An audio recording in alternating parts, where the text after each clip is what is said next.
Hello, I am Coach Todd Miller filling in for Tom today. Life by Design, your place online for ideas, inspiration, and how to stay in action. And you're probably aware my buyer team last year did over 300 transactions. And one of the tools that we used to do that many transactions was a buyer-broker agreement. So what I wanted to do was tell you about the 4 things you've got to have to be able to get a buyer-broker agreement signed. And if you have these things, you're going to get them signed every time. You're going to make more money. You're going to have a great business. You're going to love taking out those buyers. Okay? The first thing you've got to have is you've got to have the right mindset. Now, if you think about it, when you go to a professional like an attorney or an architect or a contractor or anybody like that, they're going to have you sign some kind of professional services agreement. Well, for some reason, real estate agents tend to not do that. They tend to not want to do that.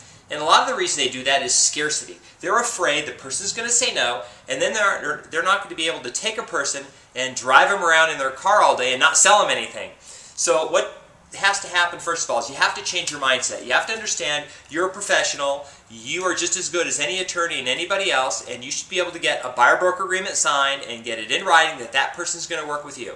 And if they won't sign a buyer-broker agreement, you need to get rid of them because they're not a good buyer. They're not somebody you want to do business with. Okay? The number 2 thing you're going to need is a good script. So one of the things we have here is a buyer-broker agreement script. This script will be on Tom's website, on your coach. It's also going to be, your coach should have a copy of it, or if you need a copy of it, you can ping me on Twitter at Las Vegas Todd, and I'll shoot you out a copy of it.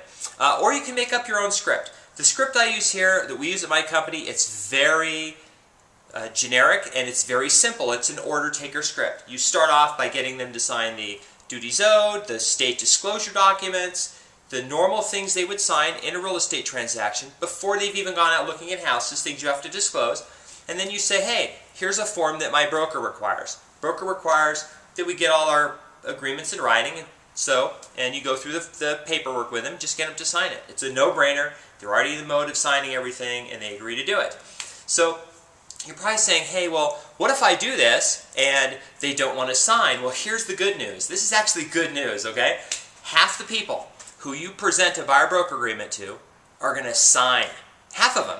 Now, the other half are not going to sign, but after you do step 3, which is objection handling, I've got 4 pages of really good, solid, proven objection handling.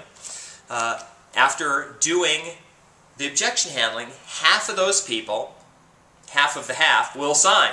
So 75% of the people, if you do steps 1, 2, and 3, are going to sign. That other 25%, the people who aren't going to sign, you know what you need to do? You need to say, hey, I've got a whole bunch of agents I can refer you to. Call up another agent, have them sign a referral fee agreement, and hand off that buyer. If they buy, that's great. You'll still make some money, but chances are those people are not going to buy a house. You're wasting your time, and you need to move on with business and people that are going to make you money, and that's my advice. Now, the 4th thing you're going to need. You can have the scripts, you can have the objection handling, you can have the mindset, but the last thing you need to do is you need to practice it. You need to sit down with someone on your team, with your broker manager or your coach, and you need to role play and practice this and get really good at these scripts and dialogues so that they're just natural. If you do all that, you're going to make more money, you're going to have a better business, you're going to have a better life. That was the buyer broker agreement presentation. If you have any questions, you can check the website, you can ping me. Always remember, strategy matters and passion rules.